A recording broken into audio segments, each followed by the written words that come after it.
Hello viewers, summer season start అయిందంటే ఇంకా మనకి గార్డెనింగ్ సీజన్స్ కూడా స్టార్ట్ అయినట్టు కదా. ఇవన్నీ నా ఇండోర్ ప్లాంట్స్.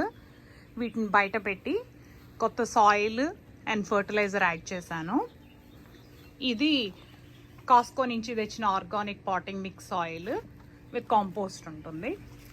ఇది వచ్చి shake and feed Miracle Gro fertiliser. So పైన కైండ్ ఆఫ్ 1/4 సాయిల్ లేయర్ది రిమూవ్ చేసి ఈ కొత్త సాయిల్ యాడ్ చేసి ఇట్లా చుట్టూరా ఫర్టిలైజర్ వేయాలన్నమాట, not on the plant or the roots. ఇది వచ్చేసి మన పోతోస్, ఇండియాలో మనీ ప్లాంట్ అంటాం కదా, ఇది జీజీ ప్లాంట్. ఇది అగైన్ పోతోస్.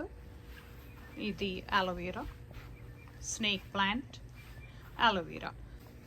ఫర్టిలైజర్ యాక్చువల్గా ఎవ్రీ 3 monthsకి అట్లా యాడ్ చేస్తే బెటర్. ఈ సాయిల్ని మాత్రం నేను వన్స్ ఏ ఇయర్ చేంజ్ చేస్తాను, యూజువల్గా end of spring or beginning of సమ్మర్లో. ఇట్లా చేస్తే కనుక ఇవి పాట్లో ఉన్నాయి కదా, so that they will get all the necessary nutrients అవన్నీ సప్లై అయ్యి plants will look healthy and green లషియస్గా బాగా పెరుగుతాయి. ఈ వీడియో కనుక మీకు నచ్చినట్టయితే please like and share, subscribe. Thank you.